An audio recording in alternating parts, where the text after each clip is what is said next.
membawa Kristus kepada bangsa-bangsa dan bangsa-bangsa kepada gereja Tuhan. 4 Jun 2025. Menterbalikkan Babel. Kisah Para Rasul bab 2 ayat 1 hingga 21. Apabila tiba hari Pentakosta, mereka semuanya bersama-sama di suatu tempat. Tiba-tiba kedengaran bunyi dari langit seperti angin kencang menderu, memenuhi seluruh rumah tempat mereka sedang duduk. Kemudian kelihatan lidah yang berbelah-belah, seperti api rupanya, dan setiap satu hinggap di atas setiap orang daripada mereka. Mereka semuanya dipenuhi Roh Kudus lalu mulai bertutur dalam pelbagai bahasa asing, seperti yang diberikan oleh Roh itu. Pada waktu itu terdapat orang Yahudi yang saleh daripada segala bangsa di bawah langit tinggal di Yerusalem. Apabila mendengar bunyi itu, mereka datang beramai-ramai lalu tercengang kerana masing-masing mendengar orang bertutur dalam bahasanya. Mereka hairan dan takjub lalu berkata sesama sendiri, "Bukankah semuanya yang berkata-kata ini orang Galilea? Bagaimanakah mungkin masing-masing kita mendengar bahasa ibunda sendiri? Kita mendengar mereka bercakap dalam bahasa kita masing-masing tentang perbuatan Allah yang menakjubkan." Petrus berdiri bersama 11 rasul lagi lalu berkata dengan suara yang lantang, "Saudara-saudara orang Yahudi dan semua penduduk di Yerusalem, tetapi inilah yang dikatakan oleh Nabi Yoel, bahawa akan berlaku pada akhir zaman, firman Allah, Aku akan mencurahkan rohku ke atas semua manusia. Dan terlaksanalah kelak, bahawa sesiapa yang menyeru nama Tuhan akan diselamatkan." Agak menarik untuk saya membandingkan apa yang berlaku di Babel dan pada hari Pentakosta.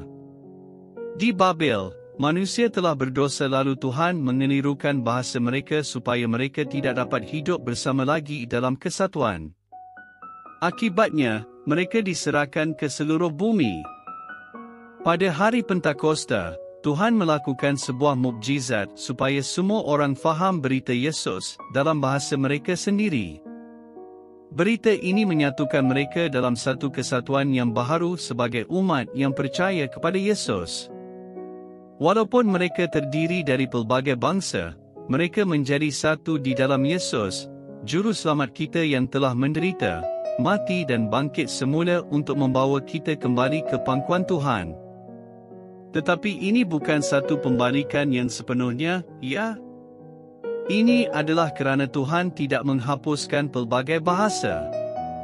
Tidak, Tuhan mengekalkan bahasa-bahasa ini bersama dengan budaya, negara dan adat resam yang telah berkembang maju. Sebaliknya, Tuhan mengutus Roh Kudus untuk memastikan bahawa berita tentang Yesus berjaya disampaikan walaupun terdapat perbezaan. Sehingga hari ini, para mubalik kita masih belajar bahasa dan budaya baru supaya mereka dapat menyampaikan kisah Yesus ke hujung bumi. Kepada diri saya, nampaknya Tuhan tidak suka membazirkan apa-apa walaupun ia adalah akibat hukuman.